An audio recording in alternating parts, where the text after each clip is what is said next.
अस्सलाम वालेकुम, this is me सरोसावा। तो आज हम अपना नेक्स्ट लेक्चर स्टार्ट करते हैं, जो कि हम एक्सेल ओपन कर लेते हैं। सबसे पहले मैं आज हम इसके अंदर जो चीज़ सीखेंगे वो है कि हम इसके अंदर आज एज कैलकुलेशन शीट पढ़ेंगे, कि जिसके अंदर हम ये मालूम करेंगे कि हम अपनी पूरी एज जो है उसकी कैलकुलेशन हम कर सकते हैं। ठीक है, पूरा कैलकुलेशन वर्क आप इसके अंदर कर सकते हैं। सबसे पहले मैंने इतने हिस्से को सिलेक्ट किया, सिलेक्ट करने के बाद वही पुराना तरीका, मार्जिन सेंटर किया और यहाँ पे आके मैंने लिख दिया एज कैलकुलेशन। ठीक है, इसको सिलेक्ट किया मैंने, फॉन्ट साइज इंक्रीज कर दिया।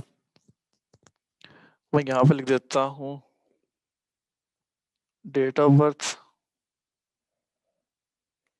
Current date, years, months, days, total months and total days.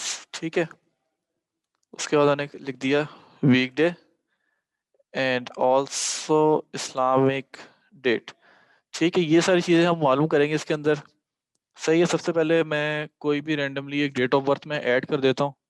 यहाँ पे मैं लिखा 1/16/1998।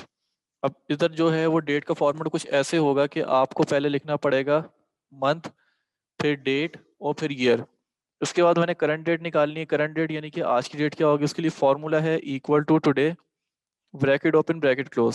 सही है, सॉरी स्पेलिंग मिस्टेक है। Equal to today bracket open bracket close, enter किया, ये मेरे पास आज की डेट आ गई। सही है, मैं एक काम करता हूँ कि इधर भी मैं यही कर देता हूँ कि मैं इधर 1 कर देता हूँ, इधर कर देता हूँ 16। सही है, देखते डेट में कोई एरर तो नहीं दे रहा। नहीं, एरर नहीं दे रहा। हम पहले फॉर्मूला लगा लेते हैं। Equal to dated F bracket open, date of birth select की, कॉमा करंट डेट सेलेक्ट किया, कॉमा इन्वर्टेड कॉमा।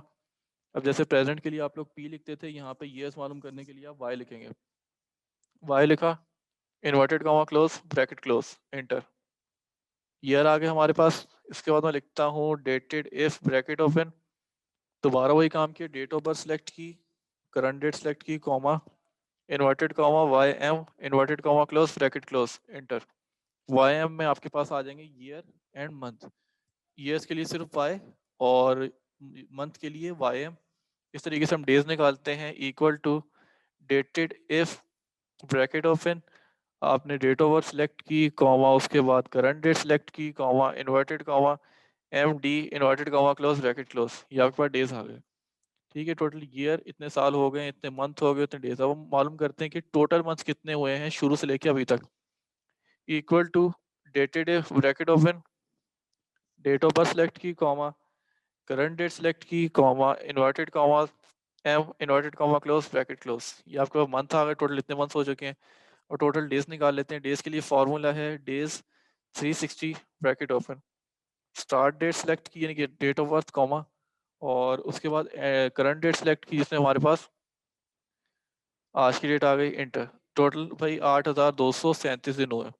अब वीक डे हम देखते हैं कि भाई जिसकी ये डेट ऑफ बर्थ है, देखते हैं कि वो किस दिन जो था वो पैदा हुआ था। तो इसके लिए हम लगाएंगे equal to T X T text bracket open, value दे दिया आपने डेट ऑफ बर्थ, कॉमा। अब यहाँ पे इन्वर्टेड कॉमा लगा के 4 टाइम्स डी लिखेंगे। 4 टाइम्स डी इसलिए लिखेंगे, एक डी है डेट ऑफ बर्थ का, एक डी है करंट डेट का, एक डी है डेज का और एक डी है वीक डे का। तो आपने इंटर किया, यहाँ पे आ गया फ्राइडे।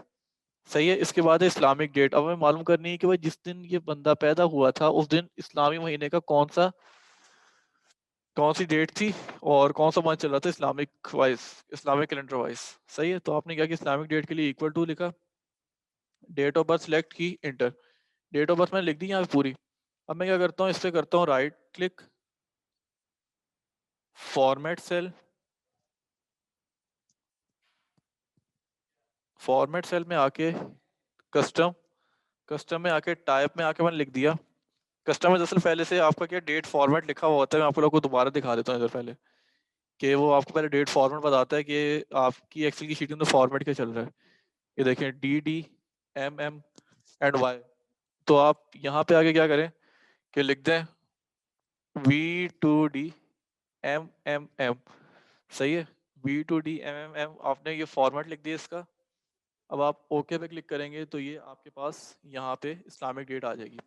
इस तरीके से अगर आप डेट ऑफ बर्थ चेंज करें तो ऑटोमेटिकली आपके पास जो है वो सारा डेटा आ जाएगा। जैसे अगर मैं यहाँ पे डेट ऑफ बर्थ चेंज करता हूँ, मैंने किसी की लिख दिया 20/5/2003, तो मैंने नेक्स्ट किया तो ये देखिए मेरे पास ऑटोमेटिकली वो पूरा का पूरा जो है वो डेटा चेंज होके मेरे पास शो हो जाएगा। सही है। तो ये थी हमारी आज की शीट जिसके अंदर हमने एज कैलकुलेट की पूरी कम्प्लीटली। सही है।